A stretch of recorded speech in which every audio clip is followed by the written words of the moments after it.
ओम श्री परमात्मने नमः। योग वासिष्ठ वैराग्य प्रकरण। सुतीक्ष्ण और अगस्ती, कारुण्य और अग्निवेश्य, सुरुचि तथा देवदूत और अरिष्टनेमी एवं वाल्मीकि के संवाद का उल्लेख करते हुए भगवान के श्री रामावतार में ऋषियों के साप कारण बताना। यतः सर्वाणि भूतानि प्रतिभान्ति स्थितानि च यत्रैवोपशमं यान्ति तस्मै सत्यात्मने नमः।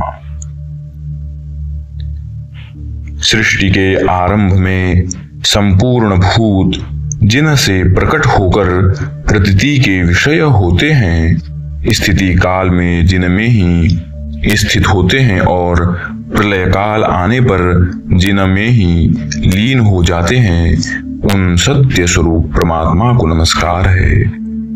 ज्ञाता ज्ञानम तथा ज्ञेयम, दृष्टा दर्शन दृश्य भूः, कर्ता हेतुः क्रिया यस्मात् तस्मै ज्ञप्त्यात्मने नमः।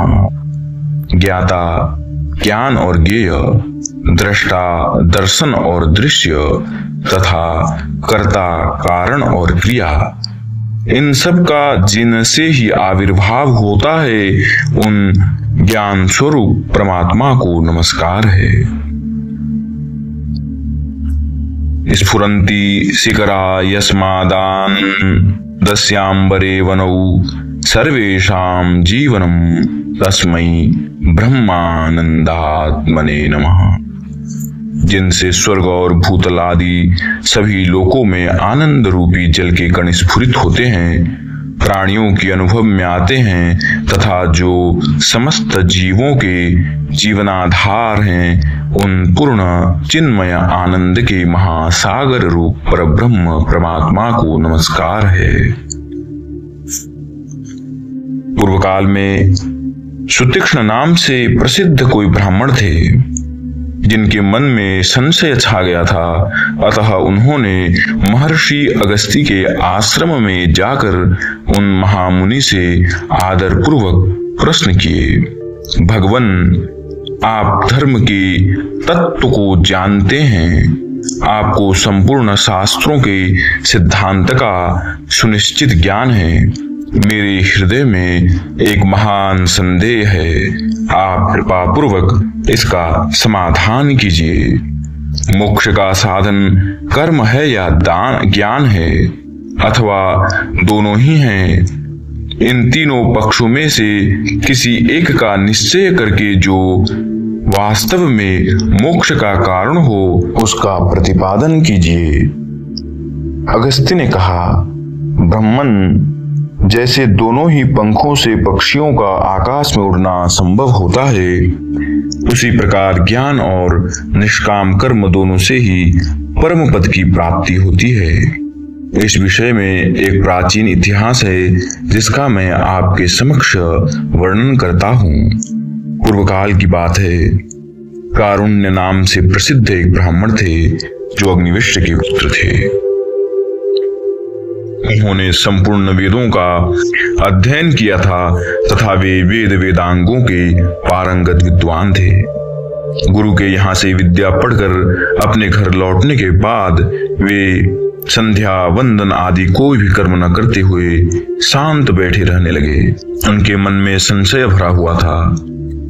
पिता अग्निवेश्य ने देखा कि मेरा पुत्र शास्त्रोक्त कर्मों का परित्याग करके निंदनीय हो गया है, तब वे उनके हित के लिए इस प्रकार बोले। अग्निवेश्य कहते हैं, यह क्या विषय है? आप अपने कर्तव्य कर्मों का पालन क्यों नहीं करते हैं? पुत्र, बताओ, यदि सत्कर्मों के अनुष्ठान में नहीं लगोगे तो आपको परम सिद्धि कैसे प्राप्त होगी? आप जो इस कर्तव्य कर्म से निवृत्त हो रहे हो, इसमें क्या कारण है? यह मुझे कहो। कारुण्य बोले, पिताजी, आजीवन अग्निहोत्र और प्रतिदिन संध्या उपासना करे, इस वृत्ति रूप धर्म का श्रुति और स्मृति ने विधान अथवा प्रतिपादन किया है। साथ ही एक दूसरी श्रुति भी है जिसके अनुसार न धन से, न कर्म से और न संतान के उत्पादन से ही मोक्ष प्राप्त होता है। मुख्य यतियों ने एकमात्र त्याग से ही अमृत स्वरूप मोक्ष सुख का अनुभव किया है। पूज्य पिताजी, इन दोनों प्रकार की श्रुतियों में से मुझे किसके आदेश का पालन करना चाहिए?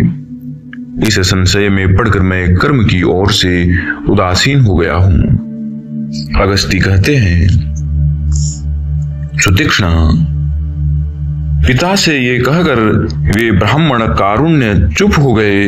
पुत्र को इस प्रकार कर्म से उदासीन हुआ देख पिता ने पुनः उनसे कहा।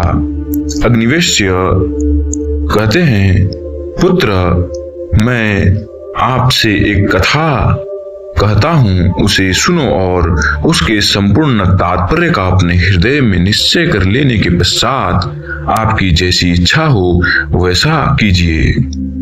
प्राचीन काल में सुरुचि नाम से एक प्रसिद्ध कोई देवलोक की स्त्री थी जो अप्सराओं में श्रेष्ठ समझी जाती थी। एक दिन वह मयूरों के झुंड से घिरे हुए हिमालय के एक शिखर पर बैठी थी। उसी समय उन्होंने अंतरिक्ष में भगवान इंद्र के एक दूत को कहीं जाते देखा। उन्हें देखकर अप्सराओं में श्रेष्ठ महाभागा सुरुचि ने इस प्रकार कहा, महाभाग देवदूत, आप कहां से आ रहे हैं और इस समय कहां जाएंगे? यह सब कृपा करके मुझे बताइए। देवदूत कहते हैं, भद्रे, सुनिए, जो वृत्तांत जैसे घटित हुआ है वह सब मैं आपको विस्तार से बताता हूँ। सुंदर भावों वाली सुंदरी धर्मात्मा राजा अरिष्टनेमी अपने पुत्र को राज्य देकर स्वयं वितराग हो तपस्या के लिए वन में चले गए और अब गंधमादन पर्वत पर वे तपस्या कर रहे हैं। वहां वन में ज्यों ही उन्होंने दुस्तर तपस्या आरंभ की, त्यों ही देवराज इंद्र ने मुझे आदेश दिया, दूत, आप यह विमान लेकर शीघ्र वहां जाइए। इस विमान से अप्सराओं के समुदायों को भी साथ ले लो। नाना प्रकार के वाद्य इसकी शोभा बढ़ाते रहें। गंधर्व, सिद्ध, यक्ष और किन्नर आदि से भी यह सुशोभित होना चाहिए। इसमें ताल, वेणु और मृदंग आदि भी रख लो। इस प्रकार भांति भांति के वृक्षों से भरे हुए सुंदर गंधमादन पर्वत पर पहुंचकर आप राजा अरिष्टनेमी को इस विमान पर चढ़ा लो और उन्हें स्वर्ग का सुख भोगने के लिए अमरावती नगरी में ले आओ। देवराज इंद्र की यह आज्ञा पाकर मैं सामग्रियों से संयुक्त विमान लेकर उस पर्वत पर गया। वहां पहुंचकर राजा अरिष्टनेमी के आश्रम पर गया। पुनः मैंने देवराज इंद्र की सारी आज्ञा राजा से कह सुनाई। सुबह वे मेरी बात सुनकर संदेह में पड़ गए और इस प्रकार बोले, देवदूत, मैं आपसे एक प्रश्न करना चाहता हूं, आप मेरे इस प्रश्न का उत्तर दें। स्वर्ग में कौन कौन से गुण हैं और कौन कौन से दोष? आप मेरे सामने उनका सुस्पष्ट वर्णन कीजिए। स्वर्गलोक में रहने के गुण दोषों को जानने के पश्चात मेरी जैसी रुचि होगी वैसा करूंगा। मैंने कहा, राजन, स्वर्गलोक में जीव अपने पुण्य की सामग्री के अनुसार उत्तम सुख का भोग करता है। उत्तम पुण्य से उत्तम स्वर्ग की प्राप्ति होती है। मध्यम पुण्य से मध्यम स्वर्ग मिलता है और इनकी अपेक्षा निम्न श्रेणी के पुण्य से उसके अनुरूप स्वर्ग सुलभ होता है। इसके विपरीत कुछ नहीं होता। स्वर्ग में भी दूसरों को अपने से ऊंची स्थिति में देखकर लोगों के लिए उनका उत्कर्ष असह्य हो उठता है। जो लोग समान स्थिति में होते हैं वे भी अपने बराबर वालों के साथ स्पर्धा रखते हैं, तथा जो स्वर्गवासी अपने से हीन स्थिति में होते हैं उनको अपनी अपेक्षा अल्प सुखी देखकर अधिक सुख वालों को संतोष होता है। इस प्रकार असहिष्णुता, स्पर्धा और संतोष का अनुभव करते हुए पुण्यात्मा पुरुष तभी तक स्वर्ग में रहते हैं जब तक उनके पुण्य का भोग समाप्त नहीं हो जाता। पुण्य का क्षय हो जाने पर वे जीव पुनः इस मर्त्य लोक में प्रवेश करते हैं और पार्थिव शरीर धारण करते रहते हैं। राजन, स्वर्ग में इसी तरह के गुण और दोष विद्यमान हैं। भद्रे, मेरी यह बात सुनकर राजा ने इस प्रकार उत्तर दिए, देवदूत, जहां ऐसा फल प्राप्त होता है उस स्वर्ग में मैं नहीं जाना चाहता। आप इस विमान को लेकर जैसे आए थे वैसे ही देवराज इंद्र के पास चले जाइए, आपको नमस्कार है। भद्रे, जब राजा ने मुझसे ऐसी बात कही तब मैं भगवान इंद्र के समक्ष यह वृत्तांत निवेदन करने के लिए लौट गया।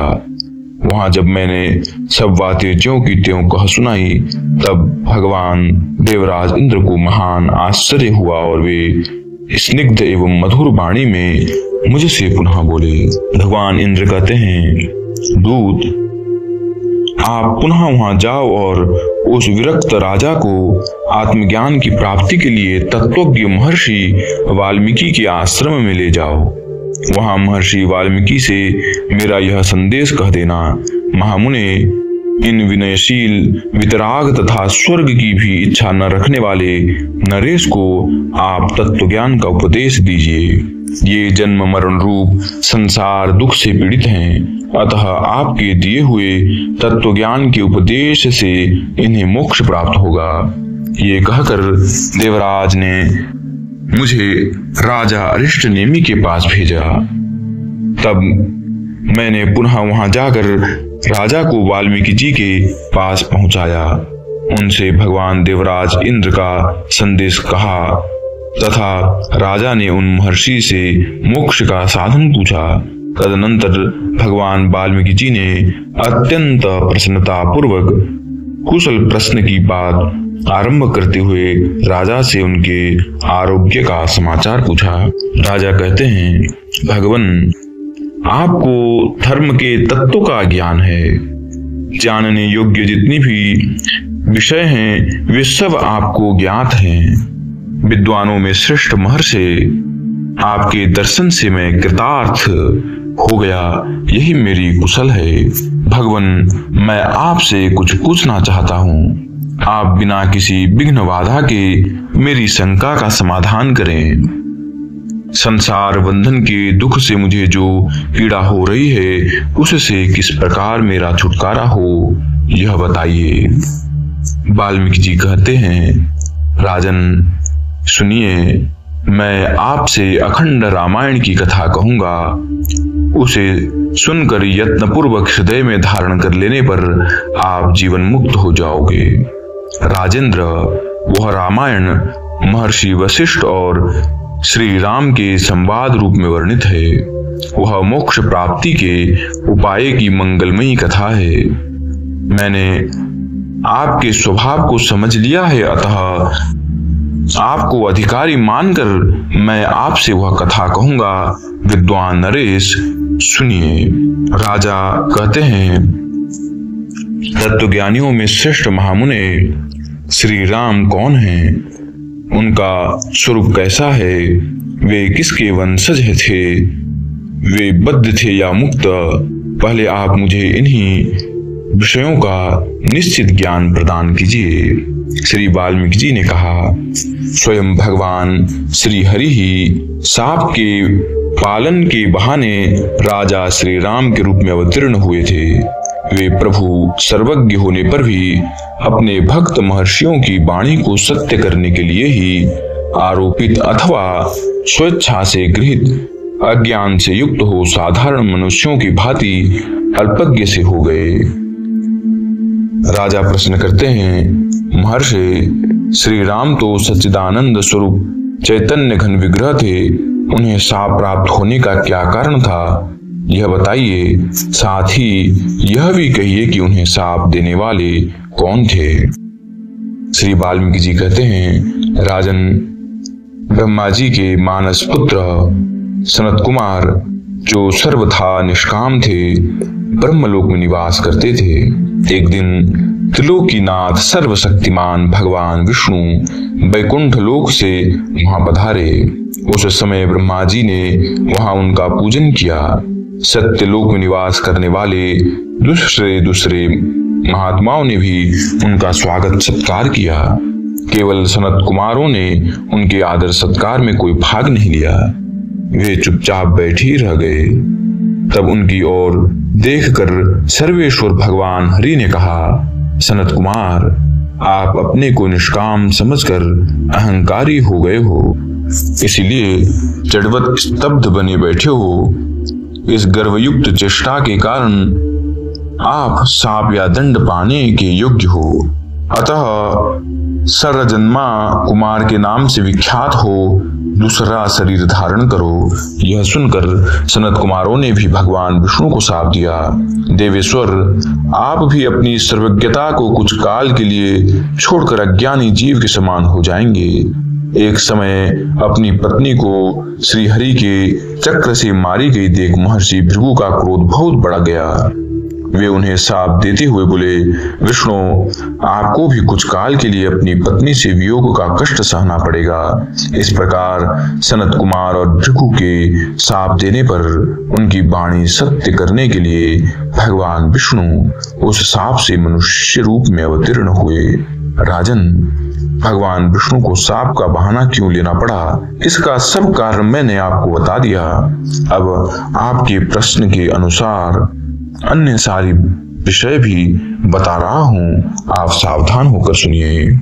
इति प्रथमः सर्गः।